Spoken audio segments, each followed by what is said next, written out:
अस्सलाम वालेकुम व्यूअर्स, कैसे हैं आप सब। मैं बिल्कुल ठीक और उम्मीद करती हूँ कि आप भी ठीक होंगे। आज मैं आप लोगों के साथ शेयर कर रही हूँ आलू चिकन की रेसिपी। इतना टेस्टी और इतना इजी रेसिपी है ना कि आप फर्स्ट टाइम में ना इसको जब बनाएंगे ना तो बहुत ही टेस्टी और बहुत ही अच्छी बनेगी। बहुत ही झटपट बनने वाली रेसिपी है।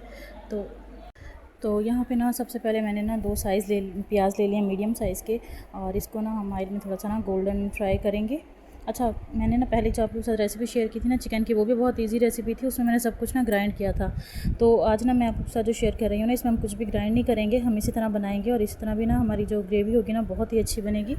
उसमें ना कोई प्याज आपको तैरती हुई नहीं नज़र आएगी सालन में, या टमाटर नहीं कच्चे रहेंगे, कुछ भी नहीं होगा। तो यहाँ पे ना जैसे प्याज थोड़े से गोल्डन हुए हैं ना, तो मैंने उसमें टमाटर ऐड कर दिए हैं। टमाटर को मैंने ना 1 से 2 दफ़ा थोड़ा सा अच्छे से भूना है। उसके बाद हम इसमें ऐड कर देंगे चिकन ऐड करने के बाद जो है ना, तो हम इसको थोड़े से ना अच्छे से इसकी भुनाई करेंगे, चिकन का कलर ना चेंज हो जाए। ठीक है। तो अगर जिनको लगता है ना कि इसमें चिकन कच्चा रह जाएगा या ऐसा कुछ भी नहीं होगा, क्योंकि मैंने अभी पानी वगैरह कुछ भी नहीं डाला है। और मैं ना सिर्फ इसका ही जो अपना पानी होगा ना, इसी में ही इसको मैं अच्छे से इसको ना पकाऊंगी। तो इससे ना इसमें कोई हमक वगैरह नहीं रहेगी, कच्चा पानी नहीं रहेगा। अब मैंने इसमें ना 2 से 2.5 चम्मच जो है ना अदरक लहसुन का पेस्ट ऐड किया है, 5 से 6 हरी मिर्चों का पेस्ट ऐड किया है। और उसके जो है ना हम अच्छे से इसमें ना भुनाई करेंगे। थोड़ी देर इसको हम ढक्कन दे के रखेंगे ताकि मसाला जो है वो अच्छे से पक जाए, और चिकन जो है हमारा वो भी अच्छे से पक जाए। और ये देखें, इसको ना इसमें ना तकरीबन मसाला अच्छे से ना गल गया है, कलर भी चाहे इसका चेंज हो गया है। इसमें ना मैंने जो है ना घर के जो बेसिक मसाले होते हैं ना, मैंने वही ऐड किए हैं। तो इसमें ना मैंने सुरख मिर्च पाउडर है, कुटी हुई मिर्च है, साबुत खड़े मसाले हैं, सूखा धनिया पाउडर है, नमक है, हल्दी है। ये सब कुछ ऐड करके ना तो इसको हम अच्छे से मिक्स करेंगे। थोड़ी देर अच्छे से इसको हम ना भुनाई करने के लिए छोड़ देंगे, ताकि मसाला जो है वो अच्छे से भुनाई उसकी हो जाए।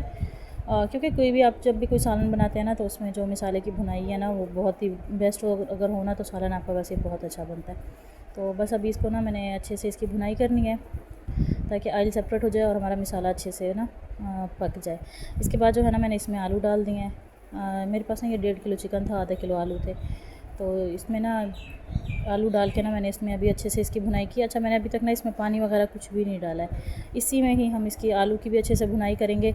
थोड़े से जब आलू हमारे पक जाएंगे ना, तो हमने इसमें फिर थोड़ा सा ना शोरबा ऐड करना है। तो अभी इसको अच्छे से इसकी हम भुनाई करते रहेंगे। अच्छा, ये ना बिगनर्स के लिए ना बहुत ही बेस्ट रेसिपी है। या अगर जिनके पास अब जैसे हम लोग देहात में रहते हैं ना, तो ज़रूरी नहीं है हर एक के पास जार हो, हर एक मसाले के वो ग्राइंड करेंगे, इस तरह नहीं होता है। इसी तरह सिंपल तरीके से ही भी गाँव वगैरह में ना सालन बनता है। तो आज मैंने आप लोगों के साथ ना सेम ऐसी रेसिपी शेयर की है कि अगर आपके पास जार नहीं भी है ना, तो आप बगैर ग्राइंड किए भी ना इस तरह से आप बहुत अच्छे से बना सकते हैं।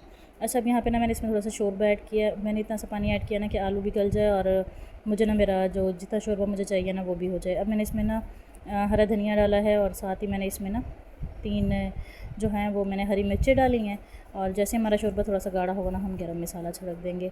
ये थी हमारी आज की रेसिपी। आपको कैसी लगी मुझे कमेंट में ज़रूर बताइए। अगर आप लोग मेरे चैनल पे न्यू हैं तो मेरे चैनल को जल्दी से सब्सक्राइब कर लें, वीडियो को लाइक एंड शेयर कर लें, और स्पेशली बेल आइकन को प्रेस कर लिया करें, ताकि आने वाली जो वीडियोज़ होती है ना उनके नोटिफिकेशन पहले आप लोगों को मिल जाया करें। इसी तरह से अच्छी सी ईजी सी रेसिपीज़ के लिए आप मेरे चैनल को ज़रूर सब्सक्राइब करना। इंशाल्लाह आप लोगों से मिलूँगी मैं अगली वीडियो में। तब तक के लिए अल्लाह हाफिज़।